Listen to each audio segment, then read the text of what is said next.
The New Testament canon. All right. This is so fascinating to me. All right. I told you, I love the Bible. I nerd out about this stuff.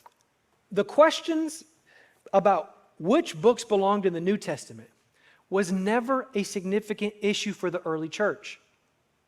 In fact, just within 15 to 20 years after Jesus' death, resurrection, ascension, the New Testament writings began to emerge. Does anybody know what some of the earliest letters, well, actually it's in your book, so never mind, quiz. Some of the earliest letters that we have chronologically written was likely 1 Thessalonians, and I think you can even throw 1 Corinthians in there and the book of Galatians. So some of the Pauline epistles were written even before the Gospels were written. Now that's interesting for a lot of reasons. But between the Gospel of Mark was likely the first Gospel, and it was followed after shortly by Matthew and Luke. And then around about the year, somewhere around 95 AD, John completes the last book, traditionally accepted as Revelation, bringing the New Testament writings to a close. So from the outset, these writings were not only produced, but shared widely and recognized as authoritative. And what we have, even in the Scriptures, is evidence that supports that the writings of Paul and the writings of the Gospels were immediately accepted, almost immediately accepted as Scripture. That there was never like this, should we, shouldn't we? We're not really sure. That there's evidence. For example, let's look at this verse in 2 Peter 3:16. This is Paul's letter. This is actually Peter's letter, and Peter is writing, and he's referencing Paul. Look what he says. Some writers in the same way in all these letters, speaking of these things matters, his letters contain some things that are hard to understand, which ignorant and unstable people distort, as they do the other Scriptures. So Peter is literally saying, letting us know that they viewed Paul's writings as Scriptures. And other people were trying to twist it and distort it.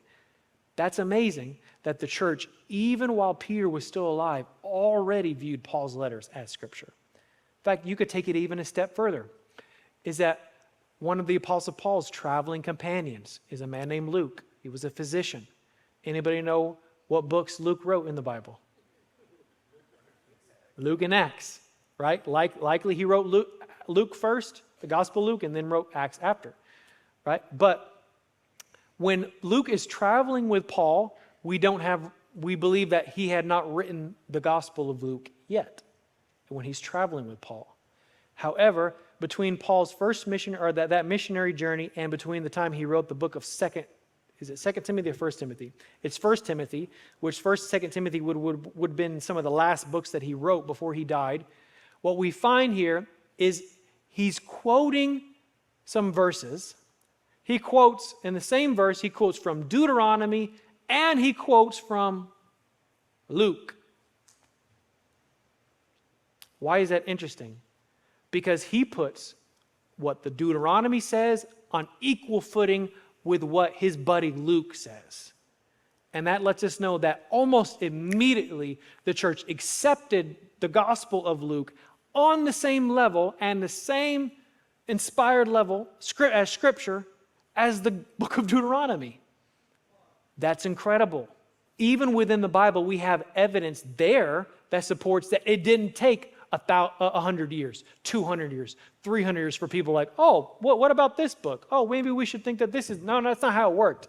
There's very quickly. In fact, it's like 22, 23, 24 of the books, we have pretty good evidence that the church embraced them and accepted them almost immediately within just a few decades.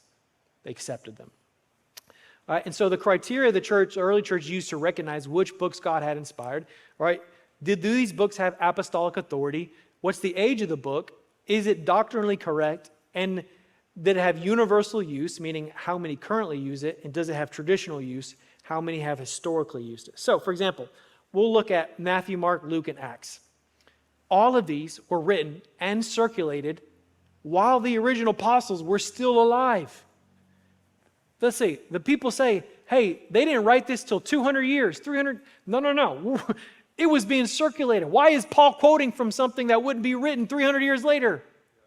Doesn't make sense. They were even collected early in one volume known as a codex. So, all right, this is a side point. right? This is so interesting to me. This is this is a book, but originally it was called a codex. Ancient times, they didn't have these. They had scrolls. Scrolls, you would open them up, lay them out, right? But in the first century, a brand new technology popped up on the scene called the codex, which was a book that would be bound just like this, that you could open and flip the pages. Do you know why we still use books like this today? Who popularized codexes? Who popularized books? The Christians. That's why we have books today, because the Christians are the ones, like 200 or 300 years before the rest of the world started using books instead of scrolls. We have the church is their primary way that they would carry around their scriptures would be in a codex, in a book. And the church used books 200 or 300 years before the rest of the world used books. Why? What advantage does a book have over a scroll? Because a book, you can put multiple volumes in one carryable thing. And so obviously the early church must have wanted to have multiple letters that they could carry around at one time without carrying a whole thing of scrolls. But because Christians were bookish. Christians have always been bookish. I think Christians should still be bookish, right? People of books, right? Christians should be students of the word and also of just everything. Point number 3, they're often quoted as authoritative and unique. They were publicly read and expounded. They were even commentaries written on these, and no opponent of Christianity even admits the Gospels were written by, opponents of Christianity even admit the Gospels were written by the disciples, and no other quote-unquote Gospels were treated this way.